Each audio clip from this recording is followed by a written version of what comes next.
Hello, Reporter Room investigators. How are you today? My name is Jessica Della Davies. I'm an investigative journalist. My job is to investigate crimes, crime scenes, and potential suspects and share with you how to do the same thing. If you haven't subscribed, please do. Join the Reporter Room family.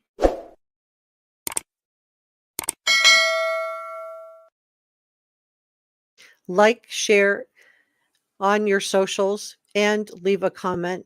We're going to be talking about some breaking news in the Sebastian Rogers case. Come on in, guys. I apologize for not being on camera today. Njaz, this is our head mod. Njaz, this is Mike. Um, Let me know if you would like to join Njaz as a head mod, Mike. Um, and I can add you at the end. But yeah, this I'm going a little bit early because we do have some breaking news in this case. So I am so this has been such a down day with the Micah Miller case, which I've been following, and also with the Sebastian Rogers case. But we're going to be talking about Sebastian Rogers today. So this is Chloe. She is the private investigator for Seth Rogers. And she posted this on her Twitter, stating that the Sumner County Sheriff's Department has released a press statement. The photo of the child in North Carolina is not Sebastian Rogers. She said, please be careful sharing this photo further, as it does look like a minor child and they deserve privacy. So did not include that photo in the thumbnail today.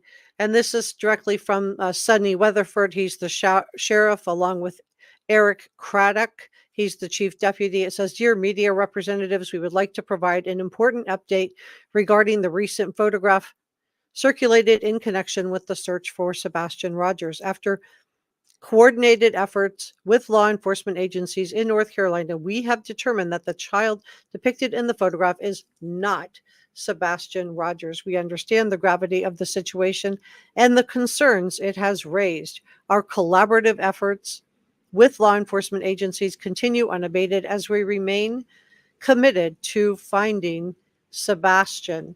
We appreciate your cooperation and support in disseminating this update to the public. So I wanted to come out right away with this important information. I'm like, I don't know. First of all, I wanted to be with you guys because I just know how all of us had our hopes up on this. We were all hoping that it was him. I know I was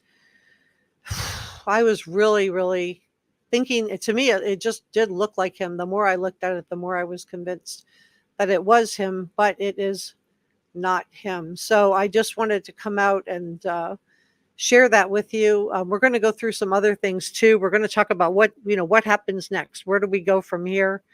And how we're going to proceed on this. So let me just I'm going to share this instead. Okay, so this is, let me make sure I'm looking at what you guys are looking at, that we're all looking at the same thing. Yep. Okay. So this is another post. This is not the private investigator associated with Chloe or with this case, but he is a private investigator and he had some very powerful words, and I just think it is worth talking about. So this is Steve Fisher from SF Investigates, and he said, quote, I'm stepping away from Twitter until the Sebastian Rogers case concludes, unless there are any major updates in any of my cases. This case deeply troubles me. The individuals involved in it unsettle me.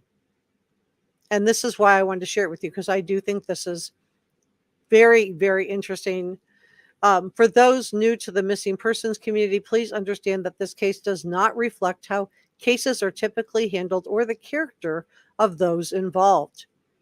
While first impressions are crucial, once this case concludes,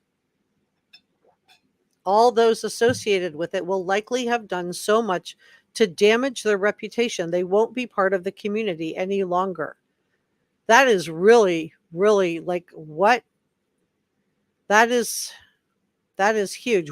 Well, first impressions are crucial. Once this case concludes, all those associated with it will likely have done so much damage to their reputation, they won't be part of the community any longer. Wow, that's just very powerful. You will then witness the true nature of our community, how it rallies around victims and their families rather than engaging in baseless accusations and intentionally causing pain to others for their own entertainment. Then he talks about the new spokesperson, and this is a scathing rebuke from somebody who's educated in this field. He says the appointment of Tony Mathis as the spokesperson is the final straw for me. He lacks any experience in media relations or public relations. It seems like a calculated move. So I'm wondering what he means by that. Like, what is the calculated mood? Are they going to put up some more GoFundMe's or is this reputation control before finding Sebastian? What do you guys think this means? He said the removal of one of the private investigators, and now he's referring to Heather and Tracy from Justice Warriors, who I just assumed had stepped off the case due to the breaking news with the photograph, that they thought that this was him and that they were going to find him, but it doesn't sound like it. So he says the appointment of Tony Mathis as the spokesperson, he's got that in quotations. Look at that. Quotations. Ooh, that's like he's throwing some, is the final straw for me. He lacks any experience in media relations or public relations. It seems like a calculated move. The removal of one of the private investigators, which Tony will frame as everything is as an everything is swell moment, will open a dialogue. Who opened a dialogue with the TBI and Sumner County Sheriff is a blow to the case, since they were the only person on Seth's team that law enforcement would talk with. So he's saying that the only people that law enforcement would talk with, because Seth has been coming on and just basically spilling everything to social media, was Heather and Tracy from Justice Warriors, who have now been let go. And in light of this new information that the photograph is not Sebastian, definitely worth considering. He says Tony, he's talking about the spokesperson here, will never have that connection. Law enforcement simply won't collaborate with an individual who has 3 felonies for fraudulent check writing. Oh, you guys, this is bad. This is really bad.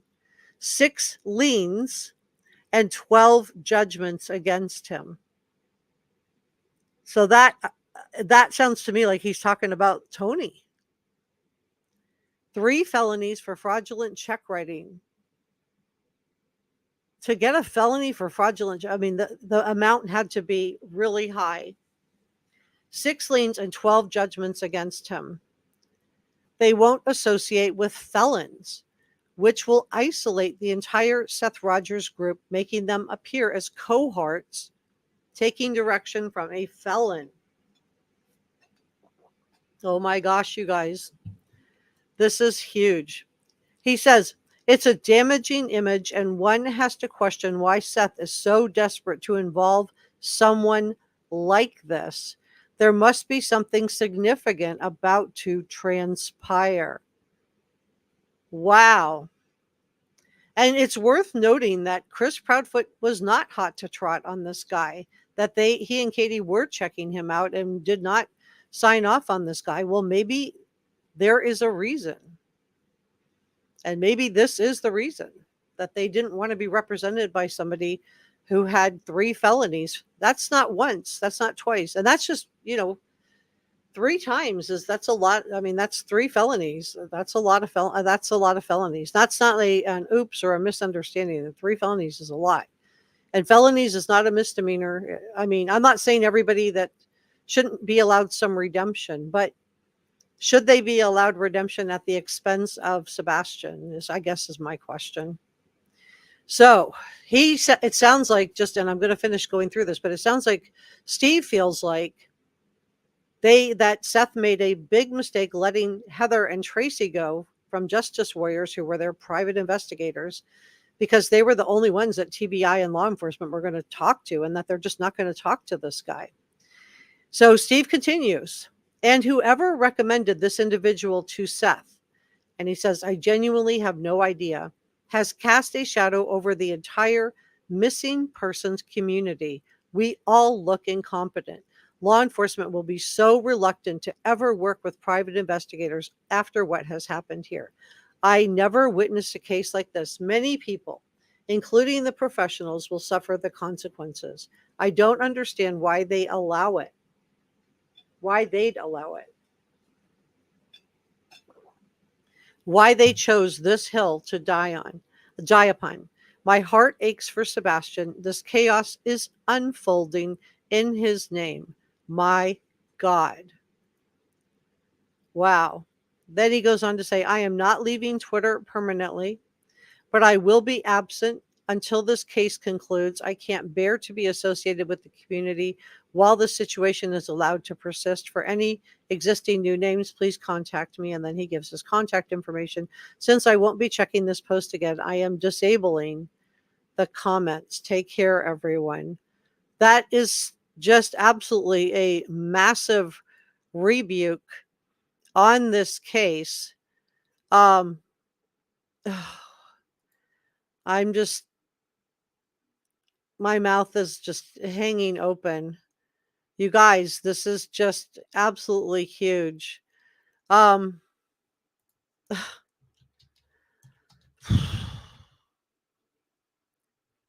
so Seth Rogers did appear on News Nation last night.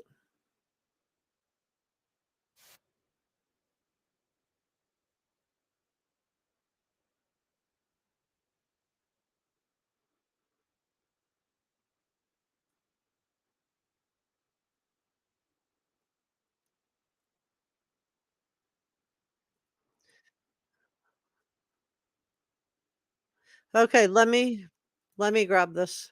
Okay, let me just back this. So this is Seth Rogers' most recent appearance with Tony Mathis, who apparently has a record.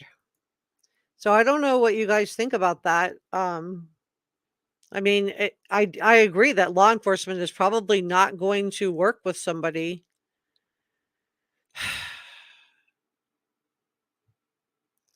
with a record like that.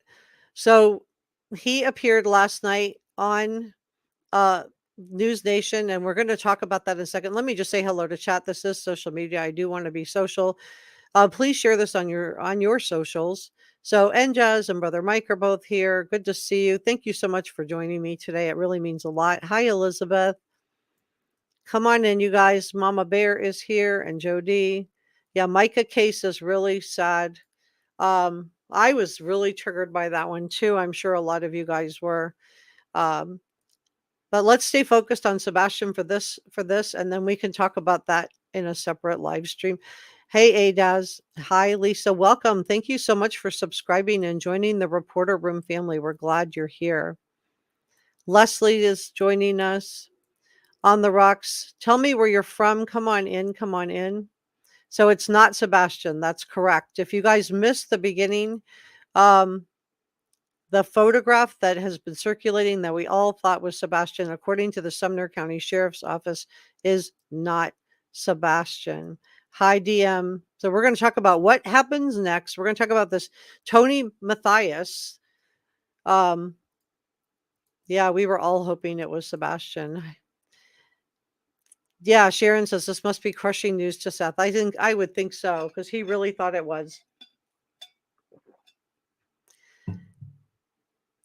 I don't know how much you missed.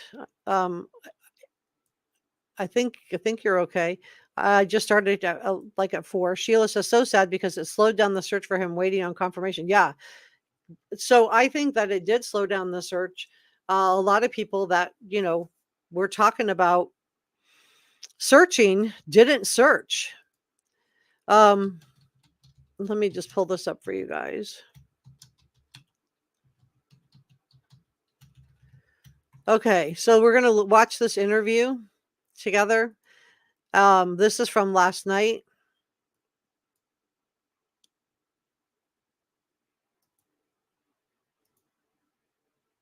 Let me make it big.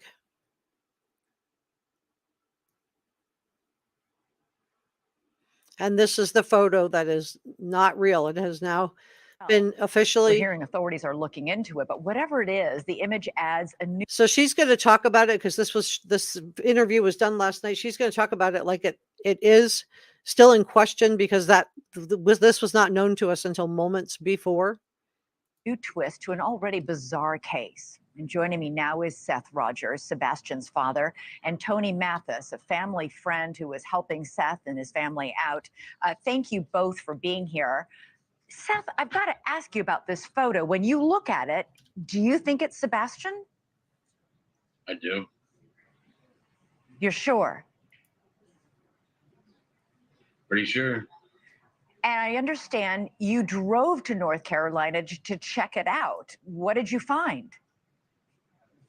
Drove to North Carolina to see the video. I was told that the video was unavailable to me because of an investigation.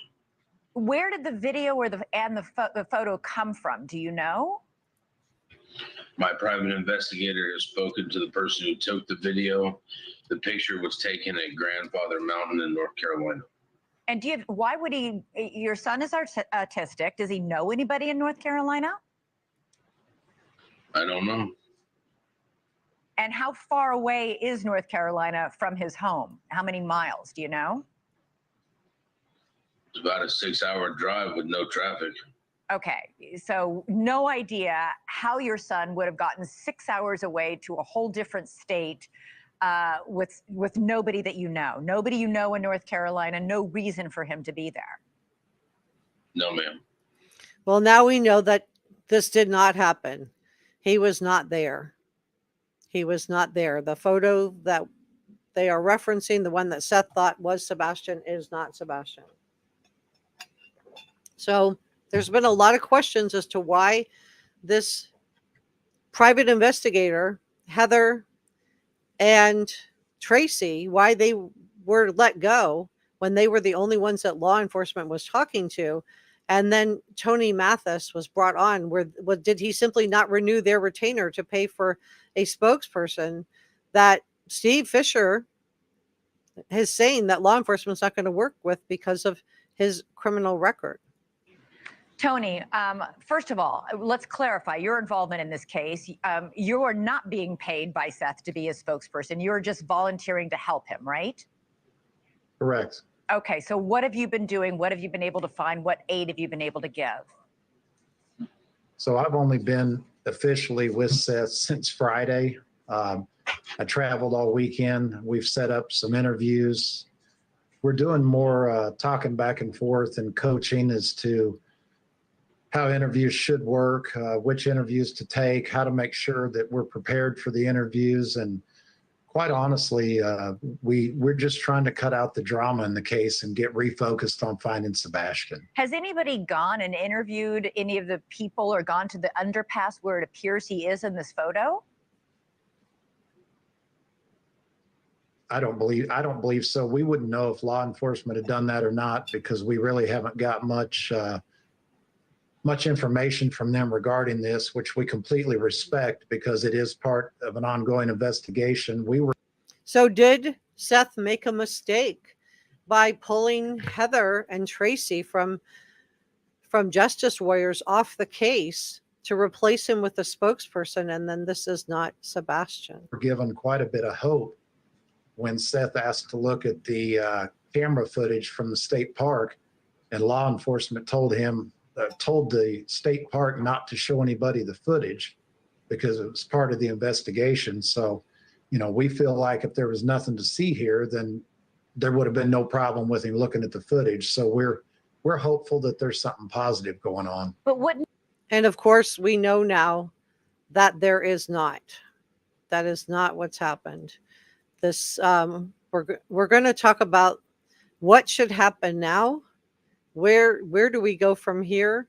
Because that was really the best lead that we had in this case. Yeah, everybody was helping.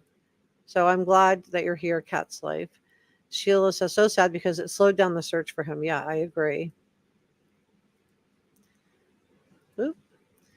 Lisa says, of course, SCSO would deny it, Sebastian. How do they know? Did they ask? Well, they went through, they investigated, they pulled all the camera footage and found out who it really was, is what I'm thinking. Angie said, why did the other PI quit? I didn't think it was Sebastian. He looked too tall and slim. She didn't quit. It doesn't sound like she quit. It sounds like either her retainer just wasn't paid by Seth, and maybe he used the money to hire this spokesperson instead. But in light of what we know now, and maybe he felt, this was Sebastian, so he didn't need the private investigator anymore. He kept Chloe on. But apparently, according to SF investigators, the only person that law enforcement was really interacting with, or people, were Heather and Tracy from Justice Warriors. That's who law enforcement was providing answers to. So I really did think it was him. I thought it was him, but it is not. Carol said, did they question? Well, we don't know. All I know is the statement that I shared with you about that. They didn't share anything about that because I'm assuming they know who it is. I mean, they certainly spent time running it down. So what they would have done is pulled car licenses, gotten other camera footage, found out, trying to see which car he was in, and then reach out to whose ever car he got in, track them down, and then, start door knocking and find out, who it is. Yeah, it's very, very sad. This is not good news. You're right. No, this is heartbreaking news, you guys. Let's talk about where we're going to have to go from here on this. Hi, Becky Carol. Yeah, everybody keep praying. Watermelon Splash cannot believe it. Susan says, this update makes me sad. I hope that Sebastian was about to be found. I thought so too. I thought this was the best lead we had. I really did think it was him. I really did. The more I looked at it, the more I was just convinced that it was. But they say everybody has a twin everywhere and somewhere. And so apparently it just looked like him. DM says it really does look like Sebastian. Can't blame them for wanting it to be him. No. And when Seth thought it was him, I was like, well, that's the dad. Lisa said, why didn't SCSO reveal how they came to this conclusion? I'm sure the public would like to know. I don't know why. It may be because it involves somebody else that's, underage, and they just want to protect that person. Hey, Sparrow. So Anne says, you are so precious and very careful. Thank you so much, Ange. I really appreciate you also. All right. Well, this is Enjaz. She is our head mod, and you see all the wrenches. Those are our mods, and the check marks are the channel members. And if you want to become a channel member, you can just hit the join button. It's next to the subscribe button. So Bob said, hey, Bob, good to see you. All right. So let's talk about what we're going to do next. And then I'm going to check back in with chat. Let's talk about next. Okay. So the original theory, and I'm just going to go back here. The original theory was that Sebastian, we know from the camera footage that he came out from his house, went one door down, or not from the camera footage, from the dogs, went one door down and cut through. And so they followed him to a pond, which is over in this area. And that pond is the one that was drained. But what I'm wondering, and they found bare footprints near that pond as well. So what I'm wondering is, if he came here, and just say he did, go to the pond and take a look, maybe he was going, out and about. Was he trying to get to where he went to school, which I'm not going to show it, but it's up here, and up in this area. And, if he was in the car, then he would have known that, he would have come out here and gotten onto New Hope Road and then just taken that. But what I'm wondering, if he was here, is if he made his way and trying to get to New Hope Road, but ended up on Ward Lane instead. And Ward Lane, as you can see, it winds around and it actually goes in a different direction, and it dead ends into these 3 houses. And look at how treed and forested the area is all around in here. So I'm wondering if he got completely turned around and ended up somewhere in this area, or even in this area. Now we know that in the initial search, they were, calling and looking, and the way that they did that particular type of search has a 30 to 40% chance of locating the person, which means there's a 60 to 70% chance it could be missed. And so what they need to do now is go back to the beginning and do, in a 1 mile radius, just do what's called a grid search, where people walk just in a straight line and just actually take it grid by grid and do, do 1 mile and then work outward. And expand, because you can see around the community, everywhere you go, it's forest. I mean, it just really is forest. And I could just see how easily it would be to get turned around if you were in the dark and you had bare feet and you were coming out here. Maybe you were upset, you heard something in a phone call that made you feel made him feel upset. I want to talk about the domino effect, because I do wonder what was really going on in the house and how he felt about it. We've learned now from Chris Proudfoot that Sebastian didn't want to go with Seth, not because he doesn't love his dad, he does, but because he would have to change schools. He would have to change schools. So if he would have to change schools, and go to school online at Seth's house instead of the school, which I think was really important to him. If you think about that CPS call, that came from the school that he was going to, right? It came from his school. And so I'm just wondering if that felt like a safe place to him, if he was running, and I just wonder if he was feeling, if we had this domino effect where we have Chris, who in my opinion is, would be a very stressful person to be around. I think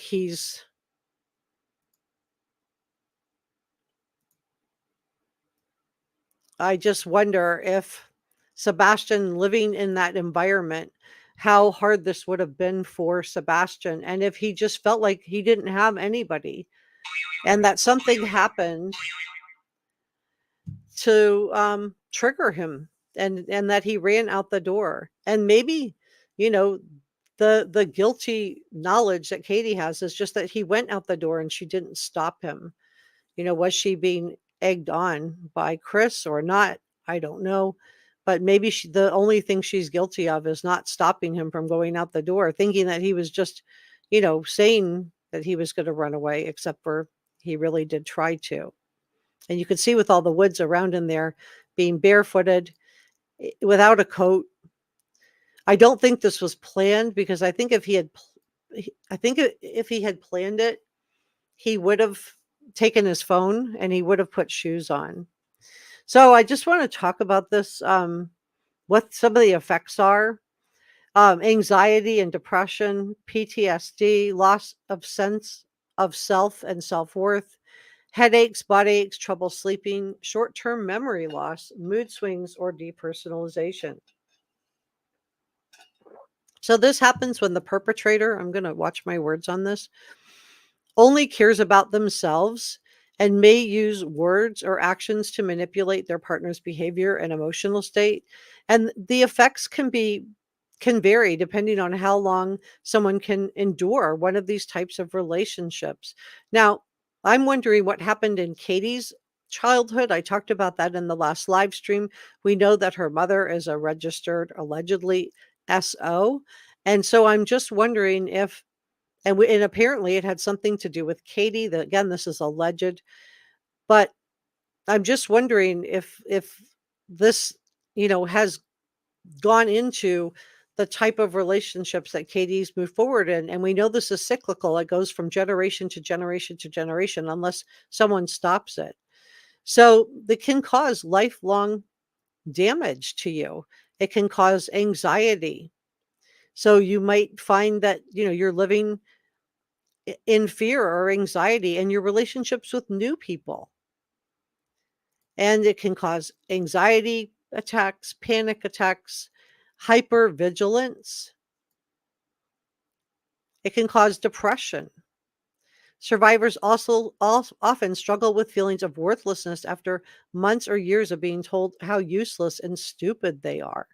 After years of being manipulated and gaslit, they may also isolate themselves, which can make the depression even worse.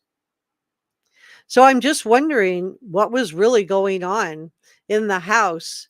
Was this a domino effect where, we've also heard reports that there was a mattress in the garage of the house, reports that he was wearing pull-ups in his house, that Sebastian was, but not at Seth's house. So was there some regression going on there, or was this just simply special needs? But, was Sebastian listening in on a phone call? And remember, Chris Proudfoot was actively seeking to get custody of Faith. So they were going to remove Sebastian from the home. And in Sebastian's mind, maybe they were replacing him with Faith. So I think, your brain would be on higher alert, looking out for danger, because traumatic events trigger this fight or flight response within people. And as a result, anything associated with those memories can trigger an anxiety attack. So if you've gone through this, you may need to be on guard 24/7. And is this something that he was feeling? Because you never know what the perpetrator is going to do next. So it's very hard to relax in that situation. And maybe all he heard was that Chris was coming home. And maybe that was enough to send Sebastian out of the house that night. Because we know that one of the things that Chris Proudfoot said, that the CPS worker said, that, Chris Proudfoot bragged that Seth thought that, at least it sounded like bragging to me. This is my characterization of listening to his conversation. But he basically said that, Sebastian thought that Chris Proudfoot, would be removed from the house if he just alerted CPS. Now, CPS was called by the teacher, not Sebastian. But, I just wonder if it could have just been something that simple, that he heard that this man was coming back into the house. Because this can cause you to completely lose yourself. It's almost a form of brainwashing. And this is why I talked a little bit about Stockholm syndrome. And it can take away your self-worth to the point where you just don't feel like the person you were before all of this began. So now imagine your special needs, you're autistic, and you're trying to deal with somebody who's narcissistic. And then you try to tell your teacher, and CPS comes to the house, and instead of getting help, CPS tells you that you'll get in trouble if you make false reports. He would have felt really boxed in my opinion. Really boxed in, which I think, might have been sent him out of the house that night without shoes, just running out, upset. Just imagine what this did with his trust with other people, because this can cause trust issues irregardless of that. But he told his teacher, CPS came, and then he was told that not only was Chris not going to be removed from the house, but he was going to be in trouble if he reported again. Did he feel like he could trust his teacher after that? Was he second guessing everything? The other symptoms are, and you may feel like you're not good enough, or that you did something to cause this in the first place. And young people always feel like it's their fault. When we hear about people who have had their parents get divorced or anything like that, the first thing they do is think that it's their fault. And this can lead to shame and embarrassment, which can often stop people from reaching out for help. You might have trouble making decisions. You could get confused by simple decisions, or you might feel unable to make any decision at all. Did he just run out Harry Carey into the house, out of the house that night? And I do want to talk about this in terms of you guys too, because I know, from reading some of your comments and interacting with you, that some of you guys have been through this too. So let's talk about this in terms of you guys, and also maybe in terms of Katie and what happened in her own childhood. So many victims struggle with feeling unworthy or believing that they deserve how the narcissist treated them. And I just want to say to you this one sentence: you deserve good things.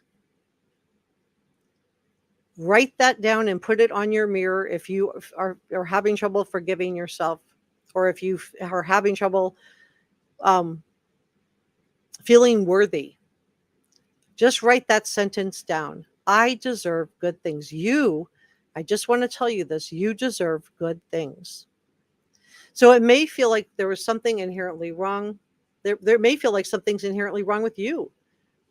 If someone who is supposed to love you unconditionally instead uses their power against you in such an unkind way.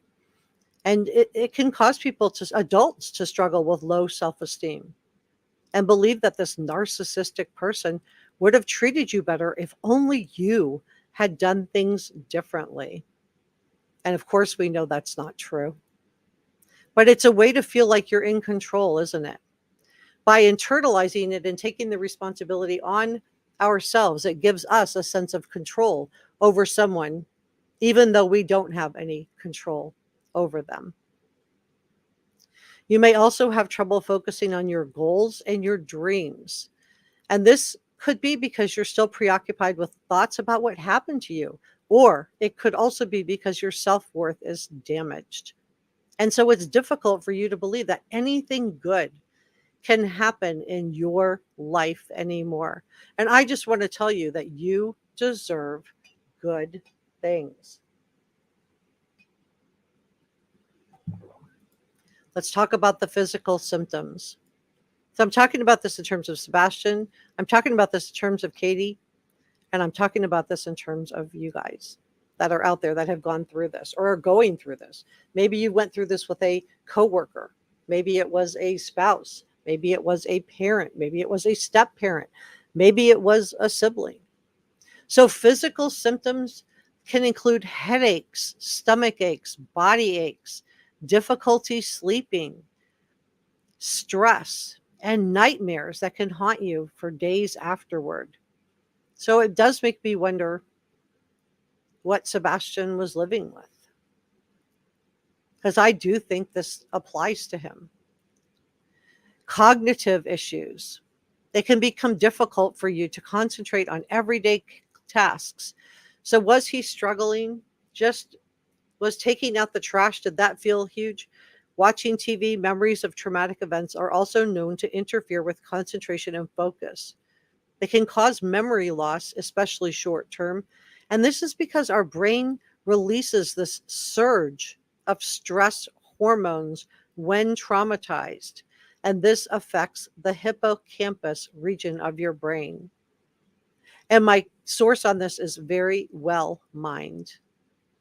Let's talk about emotional lability.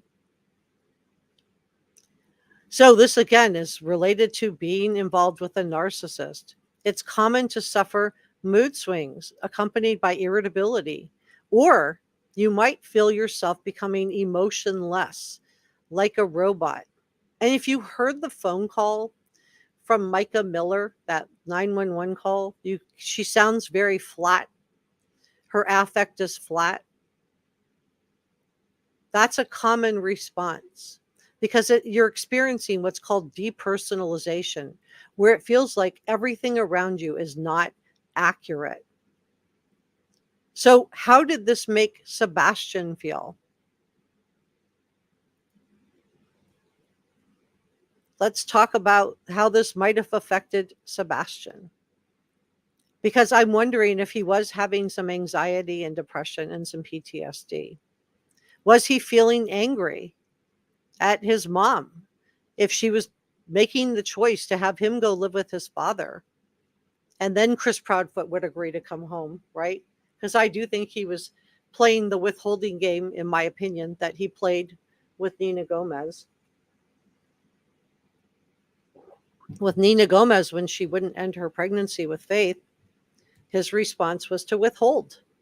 He withheld emotional support. He withheld physical support. He withheld financial support. She had to go live with her parents. And now he has the audacity to come in and think he deserves custody. It really is an entitled view of the world, isn't it? That he thinks that he deserves custody of Faith after all of that. I think he's lucky that he's allowed to visit her. But I just wonder what Sebastian would have felt like. Was he feeling anxious? Was he feeling scared? Was he feeling angry? Was he losing his self-worth? Because what happens is you don't feel like you even know yourself anymore. You start questioning your self-worth.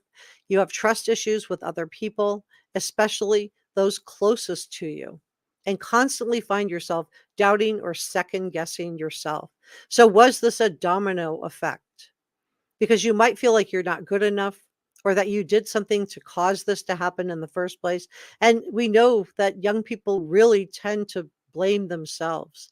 And again, this leads to shame and embarrassment and can stop you from reaching out for help. You deserve good things. I just want to tell you that. You deserve good things. You may have trouble making decisions due to a lack of self-worth. You may get confused by what seems like simple decisions. And you may get stuck and feel like you can't make a decision at all. You might find yourself in a cycle where this is just going round and round, right? This cycle that we have talked about so much. The cycle, the stages where we go through the idealization stage. This is characterized by the love bombing, right? The narcissist creates a sense of instant connection with you. They make you feel unique and wonderful. They put you on a pedestal, no matter what type of relationship it is, whether it's romantic or friendly, professional or otherwise. It moves fast and it has a fervent quality to it. In a romantic relationship, the narcissist will dazzle you with gifts and compliments. They'll make you feel special, and they'll appear to be overwhelmingly attracted to you. But it's not as innocent as it appears. The controlling tactics can be present early on. But unfortunately, if you've grown up in a household with a narcissist from a young age onward, or maybe they've torn you down over a period of time, the controlling tactics not only don't raise red flags for you, not only do you not have red flags, but you're attracted to that. And this is why you're a picker. You might feel like, well, why do I keep picking all these bad people? And this can happen to men and women. It doesn't just happen to women. It can happen to males and females. And I think Sebastian may be a good example of that. Allegedly, this is my opinion. So you might feel guilt or shame. They may guilt you or shame you for spending time with other people outside of your relationship or breaking boundaries you previously committed to and communicated. So remember, if you just feel uncomfortable, that's enough in and of itself. You can just say, this makes me uncomfortable, or I don't like you. I don't like this. And the behavior should stop. And if they don't stop, that should be a red flag for you. So the next phase after the love bombing is the devaluation stage. Some of the indicators for this are passive aggressiveness, backhanded compliments. I see these sometimes in the comment section where somebody thinks they're, paying me a compliment. But it's not. Some of them are. I get genuine compliments too, but sometimes I'll get the backhanded ones too. So just, and I just note it. They make excuses for their poor behavior. Something else made them do it. Subtle criticisms, stonewalling, and mind games that seem harmless, but they're not, and name calling. I told you guys last week, if you were watching my video on Micah Miller, that you may find yourself getting a nickname, something that doesn't seem like that it's that bad, but it is negative. Like maybe they call you Stinky. You're my Stinky, or you're my Broomhildegard, which is a witch, right? You might find yourself in no-win situations, lack of empathy and validation, being compared to other people, being ridiculed and humiliated. And we've seen some of this, in my opinion, in Chris Proudfoot's interactions with female content creators like Trisha from Web Sleuths Live, where he came on and was very sarcastic. And he was on camera. He was hiding behind an avatar like I am today, but he was on camera. As far as he knew he was on the air. And this is how he acted in public. So what was happening to Sebastian in private? They will accuse you of things you didn't do and keep pressuring you until you start to wonder, did I do this? And this is gaslighting. You start to question your own memory and your own sanity. Then you start thinking, well, I wonder why this person even puts up with me. I'm so awful. I'm lucky to have this person, right? And then we get into the repetition stage. And I just think it's really important to just go through these with you guys, because, this applies to this case, but also the Micah Miller case. So the repetition stage, which is the devaluation stage, this is really causes anxiety and confusion, because what happened to the idealization where you were on a pedestal and they loved you and you were the perfect person to them? And if you try to set boundaries, this is not going to make the narcissist feel happy, but set them anyway. Boundaries have sharp edges, so they're not going to like your sharp edges, but you set them anyway, and you protect yourself and you do what you have to do for yourself. But then you will see this narcissistic person suddenly becoming extremely nice towards you again. They'll be showering you with compliments, making you feel valued again. However, as soon as you start to feel secure in the relationship, they will start to devalue you once more.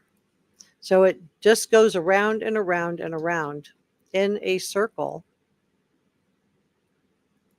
And it just does not stop. And I bet some of you guys can relate to this. Let me check in with chat.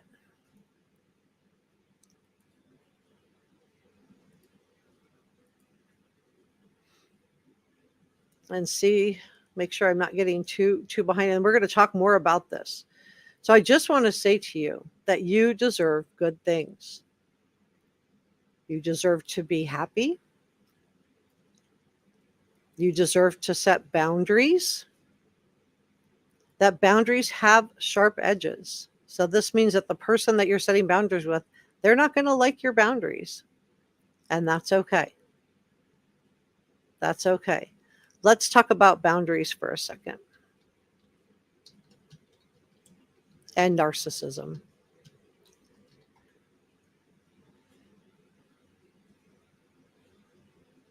My source on this is Psychology Today. Because I do feel like a certain percentage of people who watch true crime are watching true crime in an effort to work through their own trauma bonding. And that it's a way to work through your own traumas safely from behind a computer screen or from the safety of your couch or your bedroom by watching what other people are going through. So this is how you're going to set boundaries for yourself moving forward, to keep yourself safe, keep yourself mentally healthy, to not let somebody else drag you down and stomp on your feelings, because narcissistic people lack empathy. and they feel entitled to use you. So this makes it extra important that you set firm boundaries with narcissistic people. So let's go through 7 easy things, and you guys can maybe consider writing these down if you are struggling to set boundaries. First of all, you don't have to justify, explain, or defend yourself. Narcissists use scrutiny of intimidation to make other people second guess themselves. Getting you to second guess yourself gives them a sense of power and control over you. So part of boundary setting is the right to decide what you share with others. And the less you share, particularly personal information, the less the narcissist has to use against you. Yes, sometimes you'll have a personal conversation. And we saw this again in the Micah Miller case, where personal information that was shared in his, basically in his sermons, but also about her, to drag her down. And I'm using narcissist as an adjective. But I'm hoping that we can talk about this in terms of Sebastian and maybe Katie, because I do think we saw some narcissistic behaviors, in my opinion, from Chris Proudfoot. So you don't need to justify your thoughts or feelings or actions to a narcissistic person. If they criticize you, you can say something like, I hear your opinion, and I will consider that. One of my favorite things to say is, let me think about that. Let me think about that. Then I don't have to give an answer right then and there. If they question your actions, just say, I'm confident in my choice. If they want an explanation, say that's personal. Or we'll just have to agree to disagree. So it's okay. They're not going to like your boundaries, but you don't have to you're saying you're comfortable with the teasing. You're not comfortable with the name calling. You're not comfortable with maybe it's a nickname that's negative. That's enough. All you have to just say is, that makes me uncomfortable. If they want to know why, you just simply say, that's personal. Or let me think about, I might discuss it later. Let me think about it. And then just leave it. Number 2, leave when it doesn't feel healthy. You don't need anyone's permission to exit a destructive interaction. You, not others, get to determine what is healthy for you. You can look at your watch and say, oh my gosh, look at the time, I'm late. If you're on the phone, you can say, oh, I've got a knock on my door, I've got to go. You might even write a couple of things down, a couple of reasons to get off the phone or to get out of there ahead of time. Put it by your phone. And remember, you deserve good things. Because every moment you remain in the presence of someone who is controlling and who is not treating you carefully, right, and I'm watching my words, that makes you late for your health care. So you really are late. A cell phone can be a helpful prop. Nobody can say for sure whether you received a call. You can say, I'm sorry, I have to take this call, and then get out of there. Or decide in advance how many minutes you want to give the narcissist. Then set your phone or watch alarm to go off at that time. And when the alarm goes off, get off the phone. When the alarm goes off, I'm sorry, I have to go. And you have your excuse ready ahead of time of why this has to end.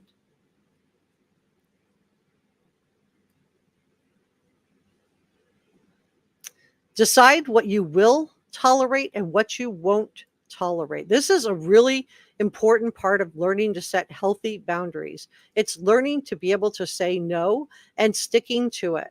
It's knowing when to say no.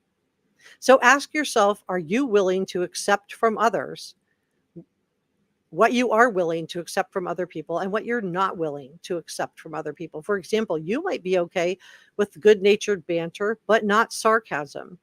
You might be okay with passionate expressions of opinions, but not name-calling or bullying. And one way to draw a line for your boundary is to say, if you continue to call me names, I will end our conversation until you're willing to treat me with respect. You don't need to add anything more than that.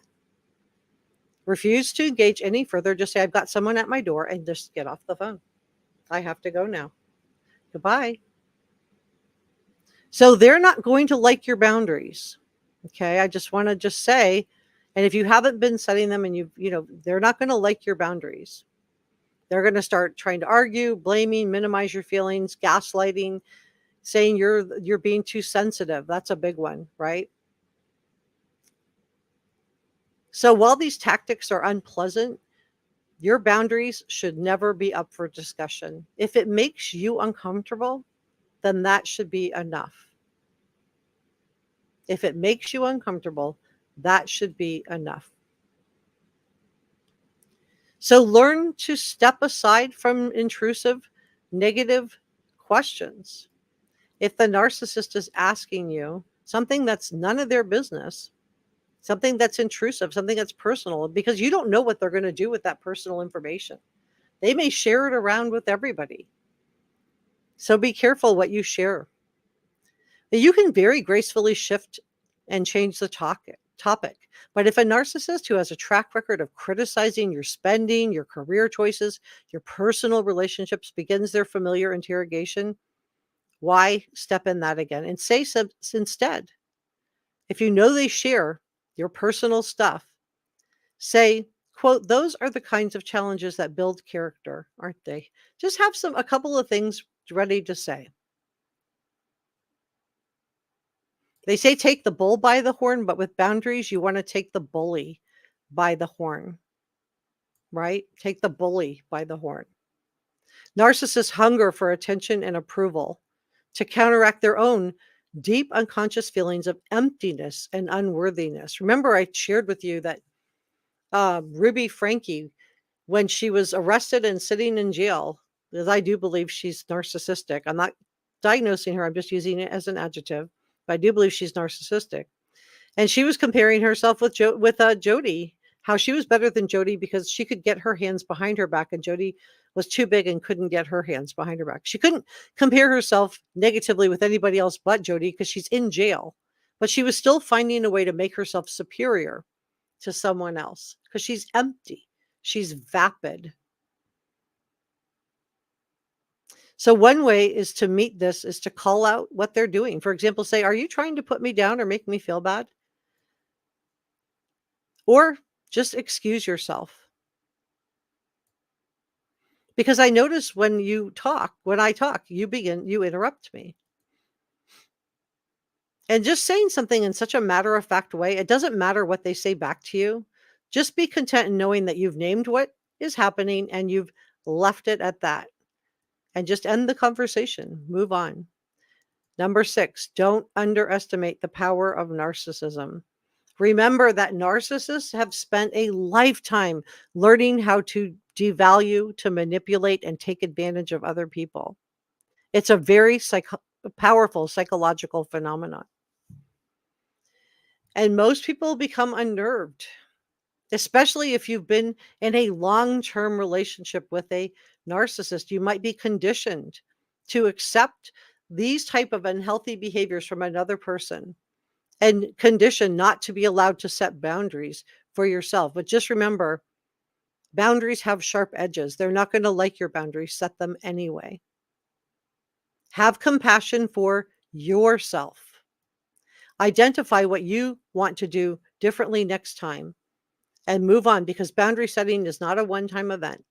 It's something you should be practicing every single day.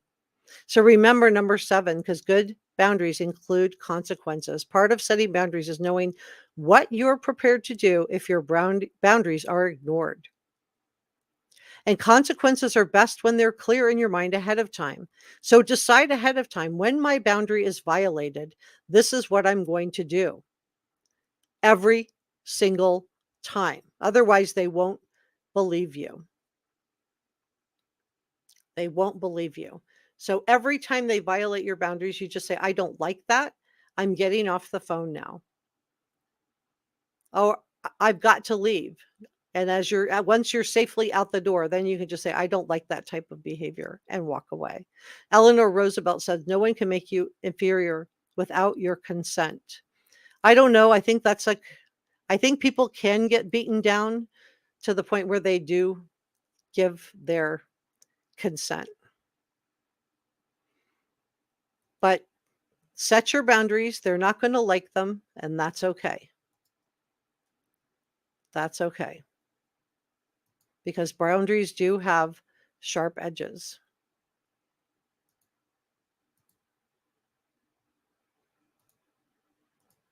So if you're just joining me, this photograph, I'm very sad to say, is not Sebastian. I think we were all hoping that it was. It is not him. So let me put up one of actually him. Then let's check in with chat. I do hope that maybe talking about this, that somebody will feel safe, because we haven't even talked about the discard safe. So what is a narcissistic discard? Well, the narcissist will attempt to discard you in one of the most painful ways possible. And it's good to understand about the narcissistic discard, because then when it does happen, you won't take it personally. And it still will hurt, but it won't hurt as much, because you can be like, oh, they're just doing the narcissistic discard. So when they're done with you, that they have no further use for you, because remember, it's all about using you. The rejection can be swift and it can be harsh. And you might wake up and realize that this partner, friend, employer, family member isn't healthy for you, and trying to leave the situation, they're going to start love bombing you again. And then we get back into this whole cycle. But the discard, they will sometimes discard you in one of the most cruel ways possible. That's called the narcissistic discard. The narcissistic discard. So when it does happen to you, you know what it is. You know what it is, and it won't bother you as much, because you'll be, at least it still hurts, but you can still just call it what it is. So let's talk about the signs of a narcissistic collapse. This happens when a narcissist gets a fatal blow to their ego.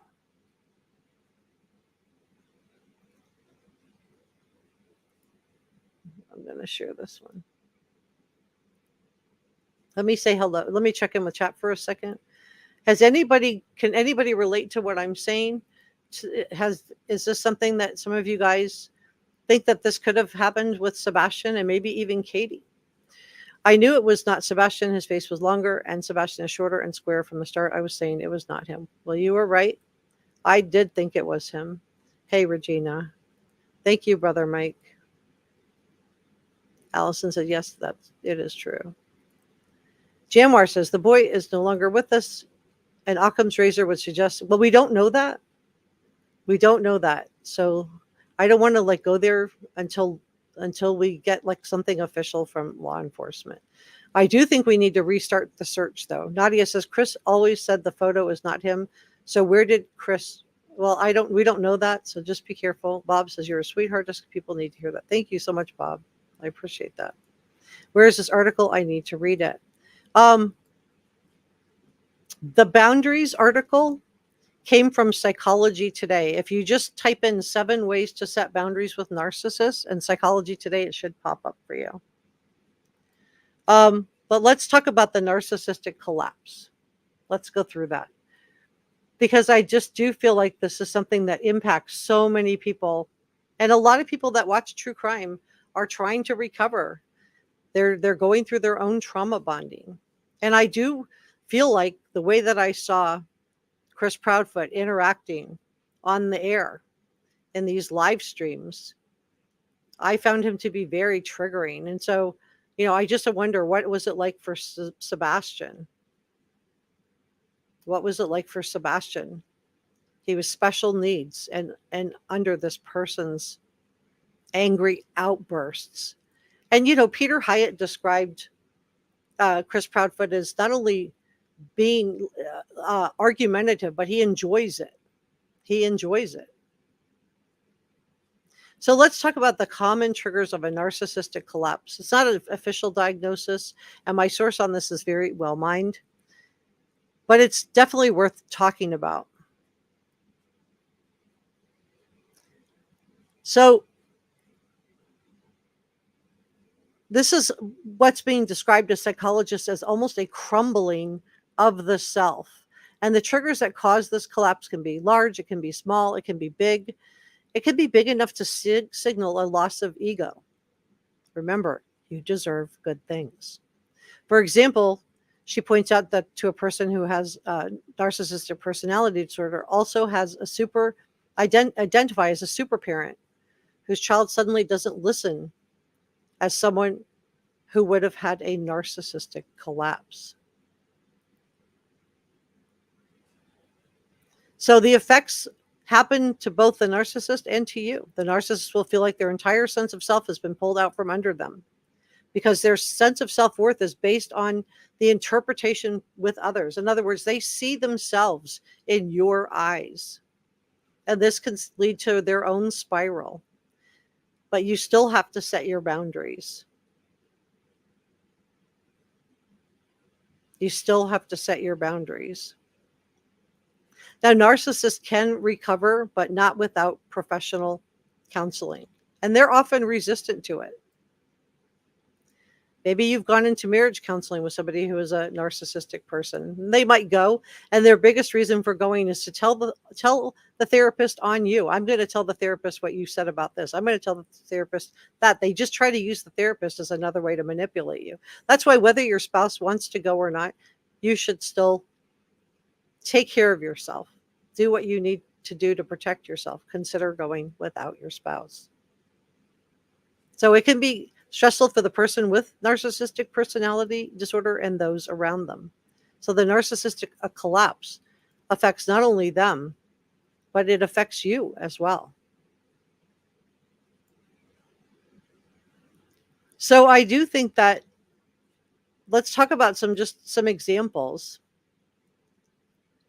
of setting boundaries. How do you set boundaries, especially if you've grown up in a household where maybe you weren't allowed to have boundaries, right? Maybe you grew up in a household like what I believe happened to Sebastian. Did he run out the door because he was upset?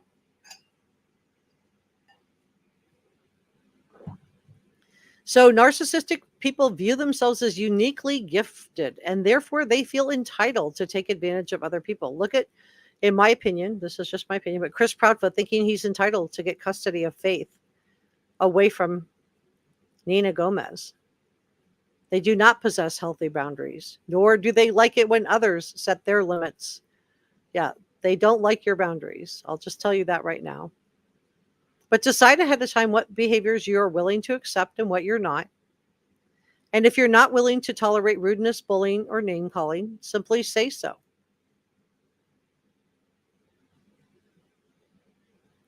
For example, one way of drawing the line is to say, if you continue to call me names, I will end our conversation until you can be respectful. But you don't need to give any reason or explanation. If the name calling continues, as I've told you before, just get off the phone.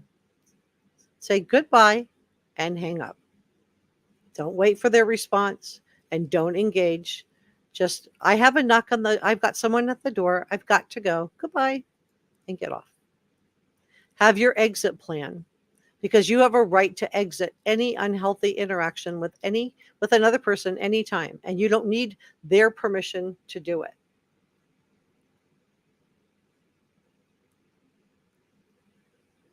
Look at your watch. You're late. Have some things ready ahead of time of what you're going to do to exit the conversation, whether it be a phone conversation or in-person conversation. You can look at your watch if you're out to lunch and say, oh my gosh, look at the time, I'm late, I've got to leave. You can make a phone call. If you're at home, you have someone at the door. 3, set your agenda. If you've watched skilled advocates being interviewed, you may notice that they often do not answer questions that they're asked. They answer the question they want to answer, whether asked or not. So when a narcissist asks you to make a comment that leaves you uncomfortable, or maybe it's going to reveal something that they could use against you later, right? They're going to use something that you've said against you, because you know the best predictor of behavior is their past behavior. So they're asking you how you're spending your money, how your relationship is going, and if they have a track record of criticizing you. Why would you want to share that information with them? You don't. So instead, change the topic. You could just say, oh my gosh, I forgot to tell you I went shopping for groceries yesterday. Shift the conversation to something the narcissist likes to talk about. You could ask them about themselves, right? They love to talk about themselves. Oh my gosh, you never told me what you did yesterday. So while their answers might be full of self-serving platitudes, at least they're focusing on themselves, their favorite topic, and not you. Don't justify, explain, or overshare. I cannot emphasize this enough. You are not to be interrogated. You deserve good things. The less you share of a personal nature with a narcissist, the less information they have to use against you. If they criticize something you're doing, you can simply say, I feel confident in my actions, or I hear you, or I will keep that in mind, or let me think about that, and change the subject. Name what is happening, even if you don't feel safe naming it to them, because there are some situations where you may not be safe to name it to them, right? But name it to yourself. So if you're getting a narcissistic discard, yeah, it hurts. It's it's no fun. But you can just be like, well, that's their narcissistic discard. Say it out loud to yourself. But one way to diffuse what they're doing is to call it out. If you feel safe. If you feel safe. For example, you can say, that sounded like a put down. Or I notice that every time I start to talk about myself, you interrupt to talk about yourself. And it's better just to keep it matter of fact. But just know you're not going to change their behavior. You're not going to change them. The only thing you could do is set your boundaries and change your own behavior. Return the focus to yourself. Narcissists crave attention whenever they need, say, or believe in the moment is their priority, right? Whatever they need is their priority, and they expect it to be your priority. But it can't be your priority. So let's talk about the gray rock approach. The gray rock simply is an approach to use if you're in a relationship with a narcissistic person, and maybe you're co-parenting with this person so that you might be divorced from them, but you still have to interact with them, right? It might be, a family member you don't want to discard. But you don't want to be. So what is the gray rock? Well, gray rock is an approach that to use for narcissists, and it simply means you dial down how much you let yourself care about the narcissist. Temporarily being as impermeable as a rock can be an adaptive form of removing yourself from an unsafe situation. You also just don't draw any attention to yourself with the narcissistic person. You don't call them up with your good news. You save that for the safe people in your life. Don't fully engage. Just gray rock. So you're not attracting their attention. You're not getting the negative attention. Remember, if they're like trying to one-up you all the time, just gray rock. Don't tell them anything good that's happening with you. And realize that setting boundaries with narcissistic people, it's not just a one-time event. You're going to have to do it over and over and over. And number 8, have compassion for yourself. I can't say this enough. Give yourself a vote of confidence and ask yourself, what do you hope to do differently next time so you can move forward? And focus on being the person that you want to be. Narcissists care about their image and appearance. And this is why they sometimes, you'll see this, and maybe you had that a parent that, every time you, maybe you made honor society, or you made the football team, or you made the cheerleading team, or something like that. They suddenly, we're so proud of you and bragging about you. It's very confusing to a child, right? But it's because you're reflecting well on them. It really doesn't have anything to do with you or them being proud of you. It's because you reflect well on them. And that's where gray rock can really come in handy, where you just get to a point where It doesn't matter what they think. So let's talk about flying monkeys.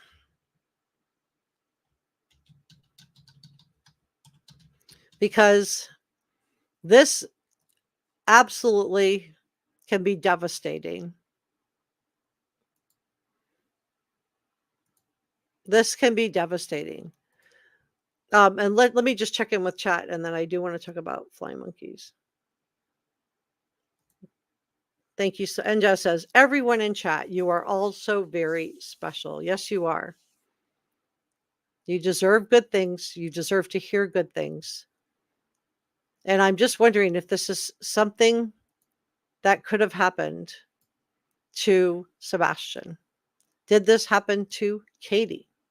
Leslie says, I can't understand how Katie would betray Sebastian's trust. Allison said, I wish Sebastian had known that. Jamwar says, yeah, it's that, isn't it, where this Chris put the boy? I agree. Regina says, I have an autistic son, very much like Sebastian. He would never walk out of the house without his shoes unless he was running for his life. And maybe just the idea of having Chris come back into the house was enough to send him running. Leslie says, I was married to a narcissist. He ruined my life. I'm now getting back on track. I don't know how a child could handle it. I'm so sorry, Leslie. I'm glad you're on track. And just having somebody like Mike say, I believe you. I believe that. That can really be affirming. Allison said, it takes a lot of your self-esteem away. I had to let go of a narcissist, and the change was incredible. The cats, not so much. DM says, Allison, I'm glad you got away. Brother Mike, Allison, that's great for you. Sandra says, I can't imagine what Sebastian might have gone through in that household. Prayers for sweet Sebastian. Thank you for your insight into all these issues. Thank you too, Sandra, for being an important part of this community. So this can happen to both men and women. This can happen to, because Sebastian's a male living in a house. And I do think that Chris Proudfoot would have been very hard to live with. Bob says, I was married to one. When we divorced, all three of my children chose to live with me. My youngest is 10. What does that tell you? Yeah. Tells you your kids feel safe with you. I'm glad that you are providing a safe, healthy environment for your kids, Bob. Elson said, thank you, DM. I sent him packing, and he begged me by text and phone for over a year to let him back in. I stood strong. Good for you. Denise said, I called it the black hole. You can't claw your way out. Yeah, you can almost feel like you're in a hole. I've heard that used by other people. Love bomb beware. Yeah, Royal Blue, you're right. So let's talk about the flying monkeys, because, oh boy, this is like another whole can of worms. So what are they, and how do you deal with a narcissistic person and their flying monkeys? So for those of you that don't know, what in the heck is she talking about? Flying monkeys refer to people who basically carry out the work of a narcissistic person. It comes from the Wizard of Oz. The Wicked Witch put her flying monkeys under her spell. So it can be difficult to recognize a flying monkey, as they may seem like normal people who are simply taking sides in a disagreement or a conflict. This is from Linda Kerwin. She is a PhD. But they do the narcissist's bidding. They do the narcissist's bidding. So in that sense, they work for the narcissist. And I told you in the last live stream that I did on Micah, that I told you guys that what someone thinks about you is none of your business. In other words, you can't worry about what other people think about you. But what do you do when somebody's going around and using personal information that's being twisted into a lie or is a lie? So signs that someone is a flying monkey. They side, this is from Dr. Kerwin, they side with and my source on this is the Very Well Mind. They side with the narcissist no matter the situation or evidence presented to them. In other words, there's nothing you're going to say to this person that's going to change their mind about you. So what they think about you is none of your business. In other words, it doesn't matter what they think about you. It doesn't matter. They spread gossip or rumors about you. They gaslight or manipulate you. They dismiss or trivialize your feelings. Well, it wasn't that bad, or he wasn't that bad. They pass on information about you that helps the narcissist to harass you.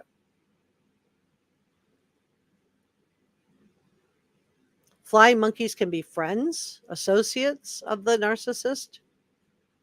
Some of them can just be people pleasers. They usually are people pleasers. They want to be helpful. They don't want to disappoint the narcissist, particularly if they're a friend or relative.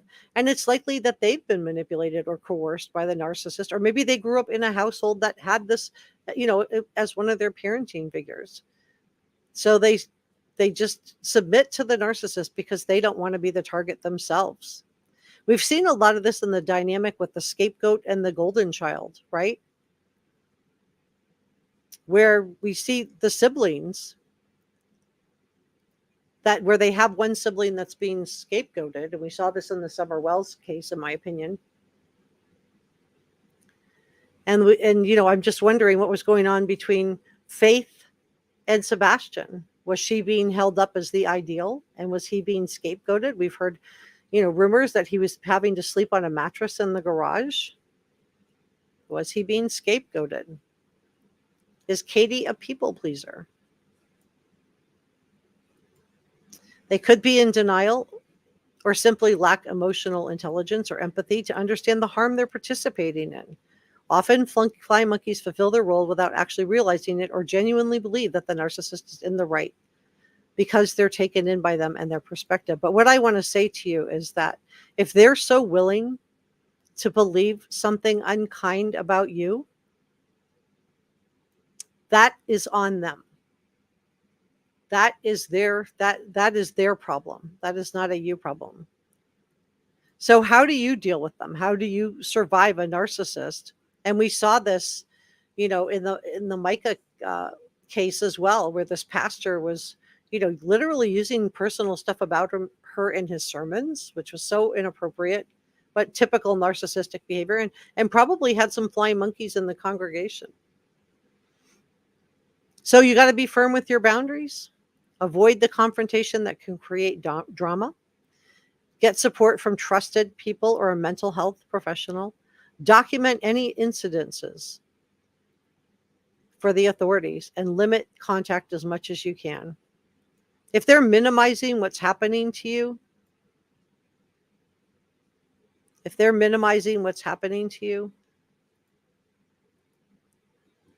that's not a good thing for you. Let me check in with chat. So hi Harley, I'm so glad you're here. I'm glad you're here. Thank you so much for being part of the Reporter Room family. Elmer says, makes me appreciate my husband. We've been together 32 years. Going to give him a hug. Oh, I love it. Brother Mike's like, go for those hugs. Yeah, it does. It makes you appreciate all the healthy people in your life. And there's a lot of healthy people out there. Cheryl says, I believe Chris is a very shallow person and puts down others to make himself look better. Yeah. He's very, very interested in his reputation. I think that's something that Peter Hyatt picked up on. He's a statement analyst that works with law enforcement. I think that's something Peter Hyatt picked up really, really quickly. Really quickly. If you don't know what in the world is she talking about, let me just pull him up, and I'll show you exactly what I'm talking about. What he said right out of the gate about this. I do think this is worth looking at. So this is his view. My view. Mother and stepdad put Sebastian outside barefoot as a punishment, or, quote, called his bluff to run away after an altercation and locked the door. Now upset, he either had an accident in the water, in the cave. We know some of the caves couldn't be searched. Elements are met with foul play being picked up by a stranger. Unless under duress, he would not have left without his shoes. Mother and stepfather repeated insistence that he walked out the door with something they wouldn't budge from. He says they know. He goes on to say Chris's changing story is likely due to avoidance guilt. He's acutely aware of social media. He regularly minimizes CPS involvement while touted what a great parent he was. And I just want to say that I refuse to normalize the belt incident. That is not normal. There is no excuse to put your hands on another person. Peter Hyatt says, I think they were up all night, long phone calls, scared, and that the 6 a.m., quote, wake up for school account is artificial. And again, this is not coming from me. This is coming from a professional statement analyst. Without Sebastian to testify, they're unlikely to face charges. He goes on to say the stepfather's ability to talk about himself for hours without concern for Sebastian, unprompted. So he means without prompting from the interviewer.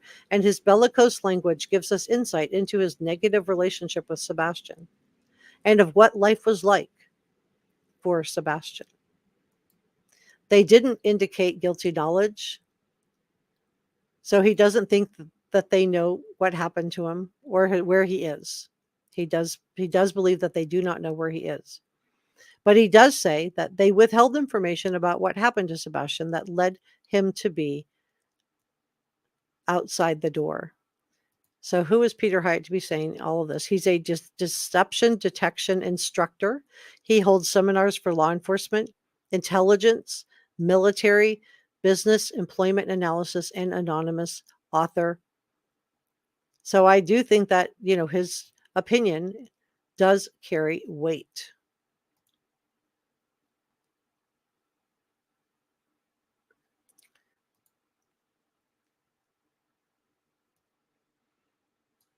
I do think his opinion does carry weight. So now you've got the problem with the flying monkeys. How do you disarm them? How do you disarm the flying monkeys? Let's talk about that. So this is almost I'm going to manipulation by proxy, right? We've heard of Munchausen's by proxy, which is a mother doing this to her child, whereas Munchausen's would be doing it to yourself. But flying monkeys is actually by proxy. It's having someone else perform the bidding of another person. In this case, it's a narcissistic person. We already talked about the Wicked Witch and the flying monkeys. The flying monkeys may employ gaslighting techniques, guilt tripping, DV, or just V, to make another person feel awful and helpless while simultaneously bolstering the narcissist. And they're frequently involved in arguing the narcissists' arguments. So narcissists love having at least one flying monkey on their side because it gives them a sense of importance. It validates their behavior. So a narcissist will typically recruit people from inside your own family. And this is why it can be so damaging, right? It can include siblings, spouses, even children. Close friends or coworkers can also become flying monkeys. I'm sure we've all encountered bosses or political leaders who couldn't operate without a band of willing assistants. Let's keep the politics, though, off the page. I just want everybody to feel comfortable, and I know it's very polarizing right now. So typical narcissistic techniques involve using the victim's friends and families to spy on them, to spy on you, spread gossip, while portraying the narcissist as the victim and their target as the culprit. Flying monkeys could be your friends, family, coworkers. They could be somebody in the narcissistic person's friends, family, or coworker prior to your arrival.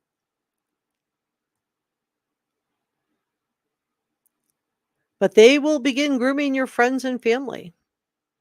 And at first, they're just evaluating them and your relationship with them to just see where the tie is. to just see where the ties are. Where can they get it? So they'll start, spreading some different statements. And over time, the statements they feed your family and friends may have a kernel of truth in them, but they're not really true. And a half truth is a lie, isn't it? They may emphasize anything along the lines of, well, Tracy's such an excellent storyteller that I would never know when she's fabricating something, right? Or you'll hear something like, oh, poor so-and-so. They just don't know how to have relationships with other people. So this statement leads the groundwork for later when you begin telling your friends about the narcissist's lies, cheating, their actions. And the seeds of doubt have been sown, and your friends and family will mistrust your statements because the narcissist has already told them that you're an excellent storyteller, and they can never know when you're fabricating something. So that narcissistic discard, this is the last step of the flying monkey. So after that narcissistic discard, which means they discard you in the most cruelest way fashionable, the most unkind way possible, the time where you require the most support from your friends and family because of the connection the narcissist has developed with them, the narcissist runs around quickly spreading lies about you. And whatever the narcissist did incorrectly, they will blame you. Following that, the narcissist will spread lies and focus on the positive aspects.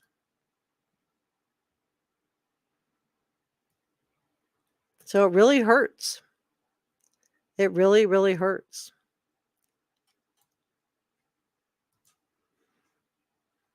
Let me check in with chat. Hey, Sonia, I'm glad you're here. So Regina says, I have my suspicion about Katie and her entire family. That is bad. Yeah, it is.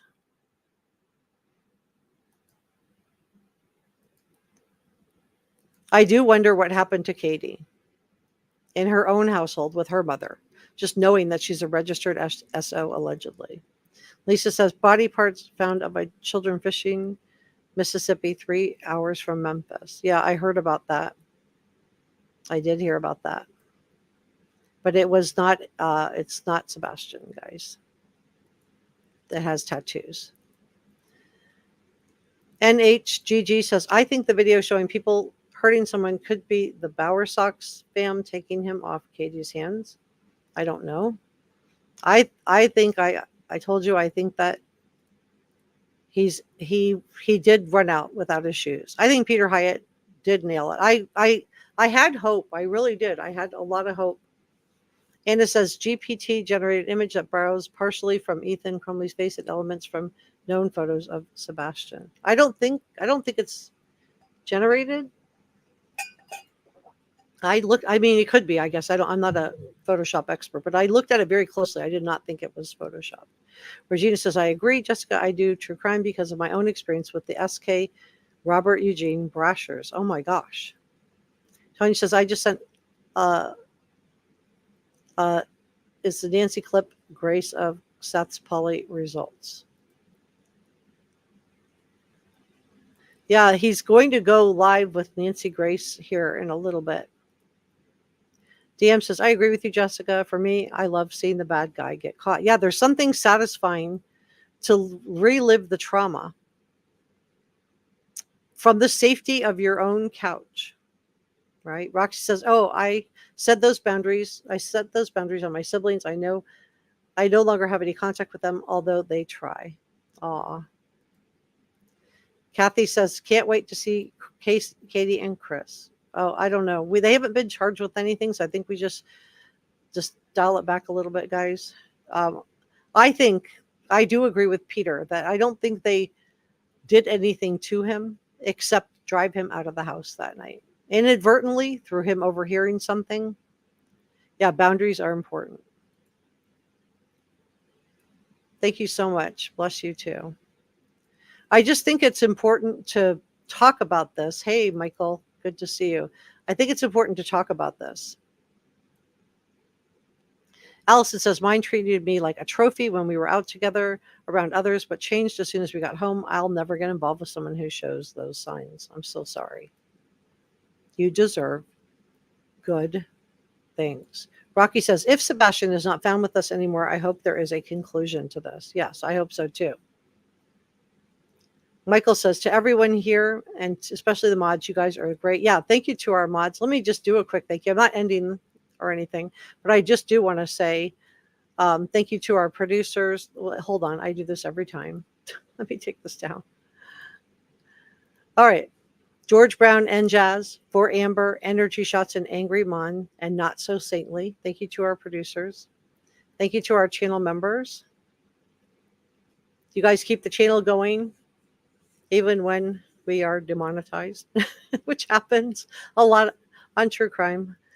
So we could not get through this with you. If you would like to have your name appear like this and have your own members only live streams, which we do regularly, feel free to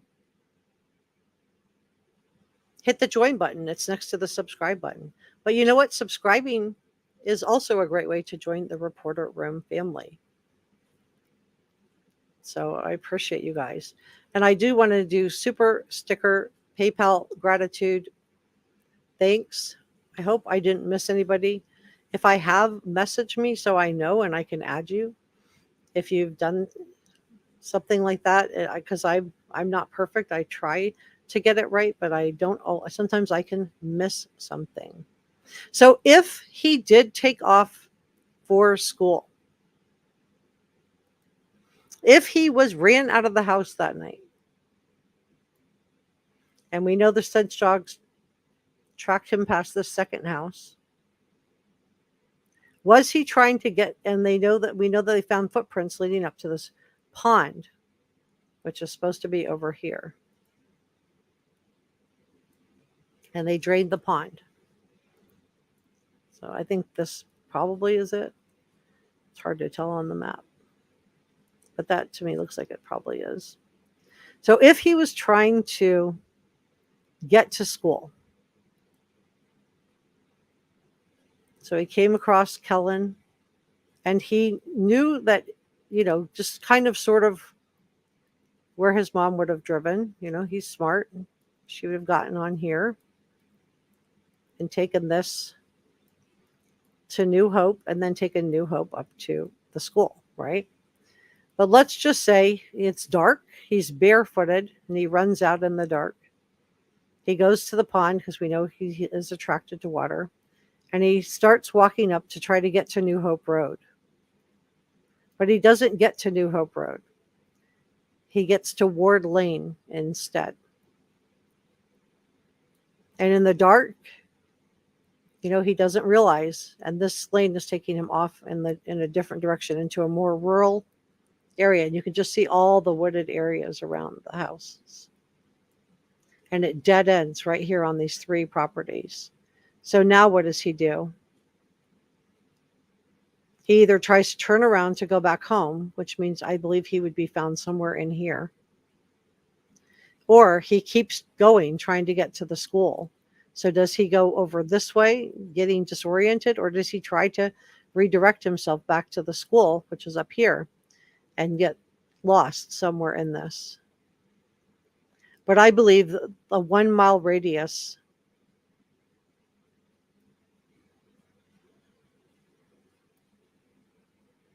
and starting in this area is most likely where he would be. Because with bare feet, how far could he really get in the woods? What do you guys think? What do you guys think? Let me check in with chat.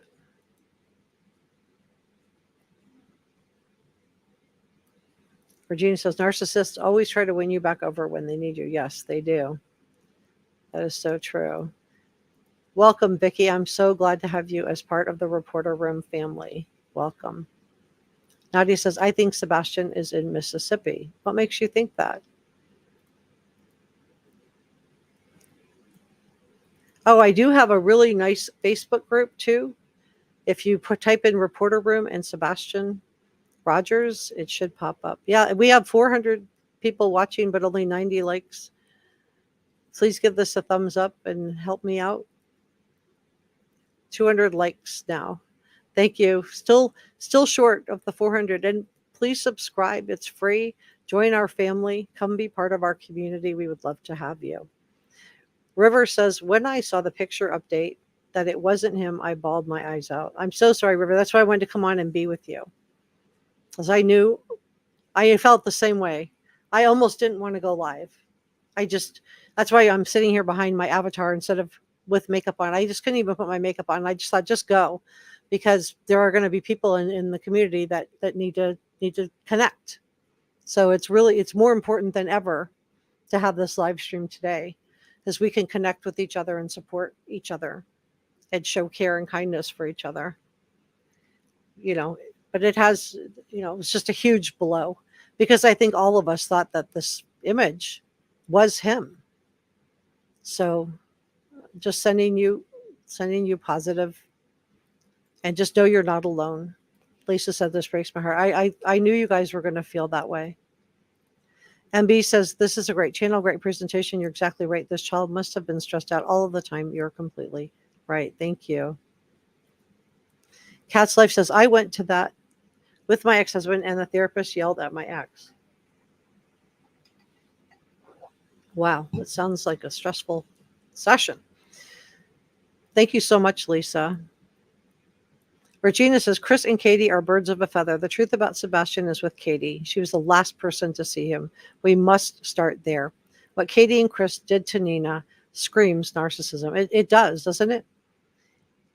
I agree. I think the fact that Chris wants to have custody of Faith after what he did to Nina, trying to get her to end her pregnancy with Faith by withholding, which is a really typical narcissistic manipulation tactic. And to be clear, I'm not diagnosing Chris. I'm just using narcissist as an adjective. And this is just my opinion. But I just think that the fact that he thinks he should have custody of Faith just shows, in my opinion, a really big tense sense of entitlement, where he just thinks he deserves to have her. He does not. I hope the judge sees through this. MB says CPS should be held accountable if Chris Proudfoot's account is true. And so we don't know if it's true or not. Because we've already seen that Chris Proudfoot doesn't always tell the truth. No one always tells the truth, but he's been caught out by Nancy Grace not telling the truth.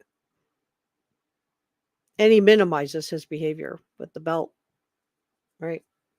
But if this is true, and CPS told Sebastian he should not file a false report when all Sebastian did was tell his teacher, then I do think that whoever told him that needs to go through a retraining, or maybe needs to find another field to work in. Thank you. River says Seth needs to get custody of Sebastian. Lisa says Sebastian was overstimulated for an autistic youth, overstimulated that last day before he went missing. Yeah, a lot of people, that's a great point, Lisa. A lot of people have said that they felt like Sebastian was overstimulated, that was just a lot.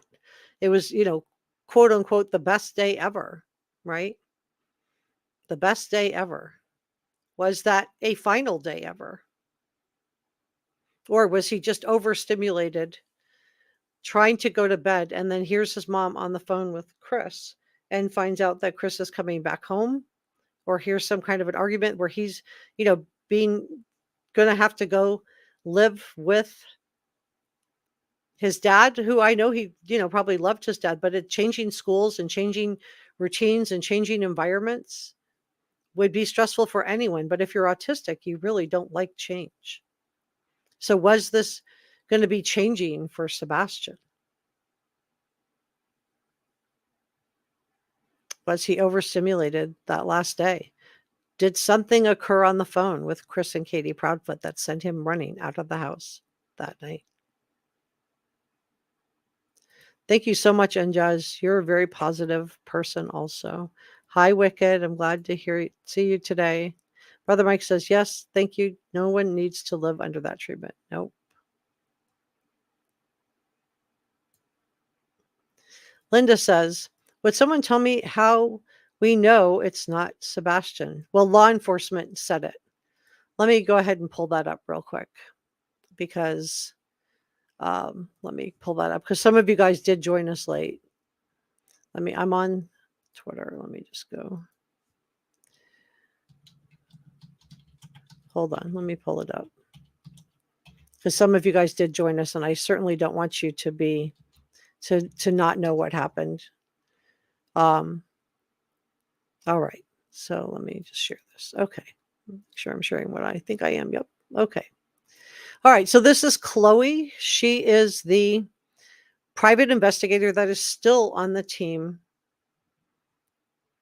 for Sebastian Rogers. And she says Sumner County Sheriffs Department has released a press statement. The photo of the young child in North Carolina is not Sebastian Rogers. Please be careful sharing this photo further as it does look like a child. So this is what the sheriff said. This is Sonny Weatherford, the sheriff of Sumner County, along with Chief Deputy Eric Craddock. Dear media representatives, we would like to provide an important update regarding the recent photograph circulated in connection with the search for Sebastian Rogers. After coordinated efforts with law enforcement agencies in North Carolina, we have determined that the child depicted in the photograph is not Sebastian Rogers. So I just want to say to people that are saying the photograph was fake, that's not what they're saying. They're saying that that it simply is the person that appears to look like Sebastian is just someone that looks like Sebastian, but not Sebastian. They go on to say, we understand the gravity of the situation and the concerns it's raised. Our collaborative efforts with law enforcement agencies continue unabated as we remain committed to finding Sebastian. We appreciate your cooperation and support in disseminating this update to the public. So yeah, really, I just don't think it was the outcome that any of us were hoping for. I think we all just felt so happy. I want to thank Kami for being a Reporter Room channel member for 11 months. Thank you so much. K. Chuthak, I hope I'm saying your name right. They need to ask Chris directly, did you speak to Sebastian over the phone, and did you with any upcoming punishment if you returned home? Yeah, I mean, maybe it could have been some. Wow, that's a great, that's why I love reading your comments. That's a really good theory. Yeah, was it something like that? And he ran out of the house with his bare feet. Remember that belt? That belt. He says it was one. He was trying to minimize it. I don't necessarily believe that. Amy says, I feel like there are more narcissistic people than there were 10, 20. I think we're just more aware of it now. I think we're just able to see it and call it out now. Regina says, narcissists always try to call out your flaws to deflect from their own truth. They wait to steal your joy from your achievements and victories to assert dominance over you. That's right. That is so true.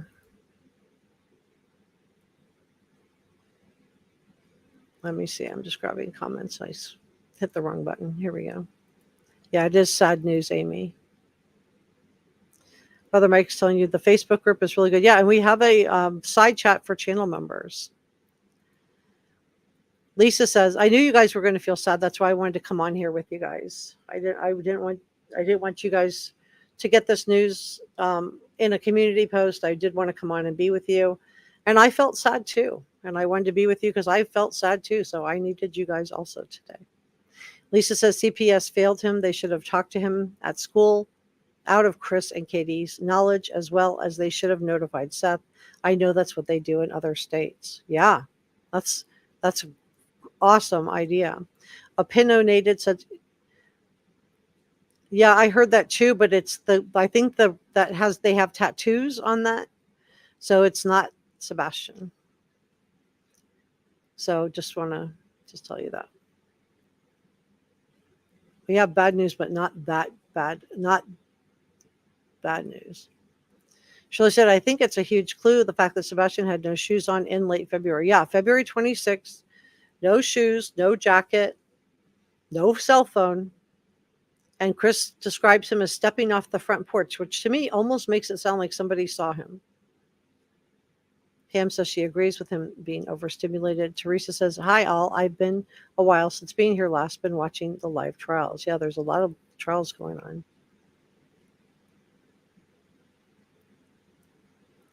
Pam says, so disappointing, but there is still hope. I'm going to say that too. It is so disappointing. It's a blow. I think we all wanted it to be him. We didn't hear anything and we didn't hear anything. And I think, you know, by not hearing any news, that I think a lot of us felt like, okay, it's okay. You know, the photograph must be him, because if it wasn't him, law enforcement would tell us that. If it was a fake, law enforcement would be telling us that. It's posted on Twitter, and I just shared it. It's posted by the private investigator hired by Seth Rogers. So let me just show you that. Show you the receipts. This is Chloe. Chloe is the private investigator. You see that? I'm Chloe, licensed Tennessee private investigator, victim-centric advocacy. Okay, so that's the private investigator that is still working for Seth, and this was posted by her on Twitter. So I hope that answers that question. Thank you so much for your questions. Because I looked on their website too, and I didn't see it either. And then I looked for another source because I had just seen it posted by somebody randomly, and I thought, well, it'd be so easy to make something like that, and I wanted to get a credible source. And then when I saw Chloe had it, yeah. I hope Seth has some support right now too. This is devastating. I'm sure Katie feels devastated too. I feel like a lot of people are probably devastated tonight. So if you haven't subscribed and joined our Reporter Room family, and you want to be part of a really nice, close-knit true crime community, consider joining us, and also consider joining our Facebook group. On that, I think I'm going to leave it there, because Nancy Grace is going to be interviewing Seth Rogers tonight.